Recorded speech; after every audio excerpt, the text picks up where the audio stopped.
बिस्मिल्लाहिर्रहमानिर्रहीम। अस्सलाम वालेकुम नाज़रीन, कैसे हैं आप? उम्मीद करती हूँ आप बिल्कुल ठीक ठाक खैरियत के साथ होंगे। नाज़रीन, आज जो मेरा टॉपिक है वो हर घर का मसला है। हर कोई कमर के दर्द में मसरूफ है। हर किसी को कमर का दर्द लाहक है, चाहे बूढ़ा हो या जवान, हर कोई इस बीमारी में मुब्तला है।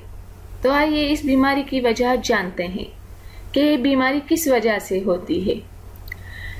नाजरीन, ये बीमारी जो होती है ये गैर मुतवाज़िन ग़िज़ा के खाने की वजह से होती है और इस दर्द की वजह जो होती है वो पुश्त की रगों का बंद हो जाना है।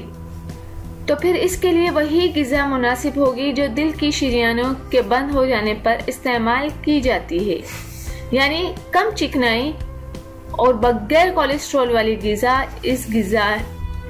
इसके लिए बहुत ही मुफीद हैं और अनाज, सब्जियां, फल और लोबिया शामिल हैं। वो लोग जिनके कमर में दर्द रहता है वो ये इस्तेमाल करते हैं तो उनके लिए ये फ़ायदेमंद ग़िज़ाएं हैं। निशास्तेदार ग़िज़ा मसलन आलू, चावल और रोटी भी मुनासिब है, क्योंकि इनसे दिमाग में सेरोटोनिन नामी कीमियाई मुरक्कब पैदा होता है जो दर्द को दबा देता है।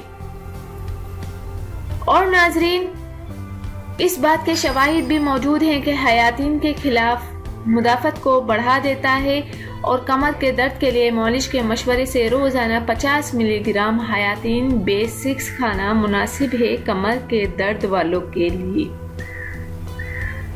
और नाजरीन, कमर के दर्द के लिए चंबेली की चाय का रोजाना इस्तेमाल दर्द को भी कम करता है और मसल्स को ताकतवर बनाता है। इससे शरीयानों पर बोझ भी कम होना शुरू हो जाता है। और इस गर्ज के लिए चंबेली के चंद फूल 1.5 कप पानी में डालकर 15 मिनट तक उबालें। जब पानी 1 कप रह जाए तो नोश करें और रोजाना इस कप या कॉफी को आप जरूर अपनी ग़िज़ा का हिस्सा बनाएं। तो नाज़रीन, आप जवानी में बूढ़े नजर नहीं आएंगे बल्कि बूढ़े होकर भी जवान नजर आएंगे। उम्मीद करती हूँ कि आज की इंफॉर्मेटिव वीडियो आपको ज़रूर पसंद आई होगी और आप मेरी इस वीडियो पर जो मैंने आपको चीज़ें बताई हैं उस पर ज़रूर गौर करेंगे। जाने से पहले सिर्फ इतना ही कहूँगी, मेरे चैनल को ज़रूर सब्सक्राइब कर दें और मेरी वीडियोस अगर आपको अच्छी लगती हैं तो दूसरों तक ज़रूर शेयर कर दें। Thank you. अल्लाह हाफिज़।